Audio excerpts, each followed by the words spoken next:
अब आके फिर संभाल लिए। तो लड़का अपनी माँ के साथ जाने लगा। बहुत श्रद्धा होगी माँ बेटिया की। अब लड़के की शादी होगी, वो बहन रामो फिर तो महाराज जी की सेवा में ज़्यादा रहने लगी। जैसे 2 दिन आते, 4 दिन आते या 10 दिन आते, प्रतिदिन 1 घंटा सत्संग भी करते थे।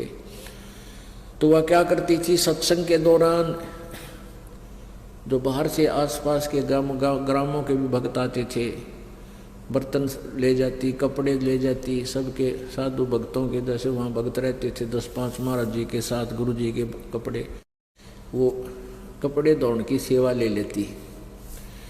एक दिन वो साथ ही एक दरिया थी, बिल्कुल साथ से एक दरिया बनी हुई थी, वहाँ घाट पर धो के लाया करती थी।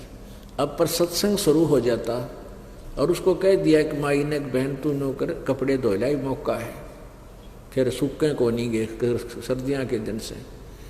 अब वो उसके कहने से लेकर सब कपड़े चल पड़ी और मन उसका न्यू था सत्संग सुन लूँ।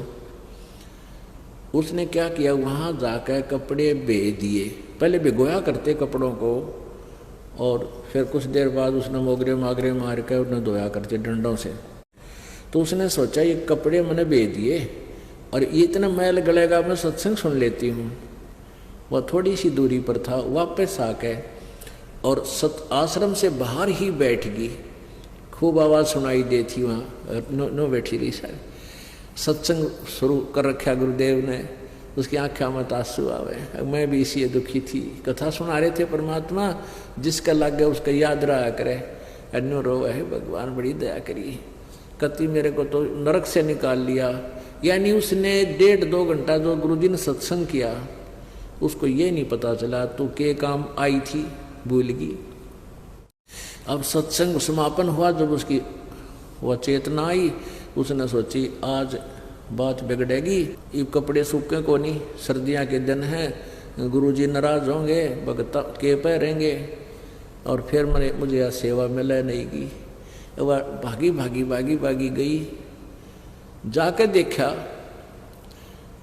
कि वहाँ कपड़े धो कर सुखा रखे, काफ़ी कपड़े थे। उसने वहाँ जो और कपड़े धो रही थी गांव की, नगर की आके बहन बेटियां उसी घाट पर जो नाम नहीं ले रखा था, उनसे पूछा कि मेरे कपड़े किसने धो दिए। वो बहन बोली कि आप ही तो धो रही थी अभी। नहीं मजाक मत करो। उसने सोची तेरी सेवा छीन ली, इन न धो के सुखा दिए कोई सी। अब जो नाम ना ले रही उनके पास कहाँ टाइम है, इतनी अकल उनमें कहाँ से आ सकती है कि इतना लाभ उठा लें। उन्हें तो अपने कपड़े धोने मुश्किल हो जाए, फिर भैंसा की सानी बेड़ी है, फलान करना है, उनकी 100 मन में चिंता रहती है। उनसे फिर पूछ रही है, सच्ची बता बहन, एक को पकड़ के आए, सच्ची बता दे। कहने लगी तो मूर्ख हो रही है, क्यों मजाक बना रही है, अभी आप तो खुद धो रही थी, अब सुखा आ रही थी। अब वह जानेगी हो ये तो परमात्मा की लीला थी। अब परमात्मा ने आके उस बहन का रूप बना के और सारे कपड़े धो के सुखा दिए, और वो सूखे कपड़े की गठड़ी बांधे आवे। एक और देखे थी बहन, उसने शिकायत कर रखी अंदर आश्रम में गुरुजी को, गुरुजी आरामो है ना, या तो जमाने कमी होगी, इसने सुख घना हो गया।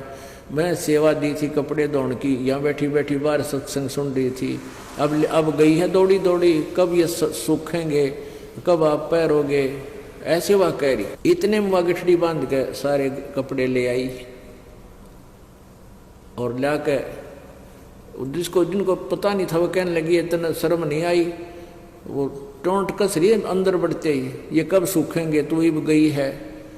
फिर उसने सारी कथा बताई कि महाराज जी के सामने रो पड़ी पड़ के, परमात्मा आप इस दासी का रूप बना के कपड़े धो के सुखाए, महाराज मैं तो यहाँ बैठी बैठी सत्संग सुनो थी। तो उसने सारी कथा सब बहनों को बताई, औरों को भी दृढ़ विश्वास हुआ। तो पुण्यात्माओं, ऐसे क्रिस्में जब होने लग जाते हैं भक्तों के साथ, और ज़्यादा श्रद्धा बढ़ जाती है परमात्मा में, तो परमात्मा ऐसी लीलाएं किया करते हैं। और इसीलिए परमात्मा की चाह हमें बनती है। अब देखो उसने स्टार्ट की धीरे धीरे इतनी श्रद्धा बढ़ गई उस बहन की, घर जाना, घर भी बच्चों को संभाल दिया, ले बेटा करो अपना काम, सत्संग के दौरान मैं तुम्हारे पास नहीं आ पाऊंगी। बेटा भी लायक बंदी छोड़ की दया होगी उसके ऊपर है, क्योंकि उसको भी ऐसा झटका दिया। तो परमात्मा जब चाहे तो सब कुछ कर सकता। सतगुरु जो चाहे सो कर ही, 14 कोट दूत जम डर ही। ऊत भूत जम त्रास निवारे, और चित्रगुप्त के कागज पाड़े। परमात्मा सब कुछ कर सकता है।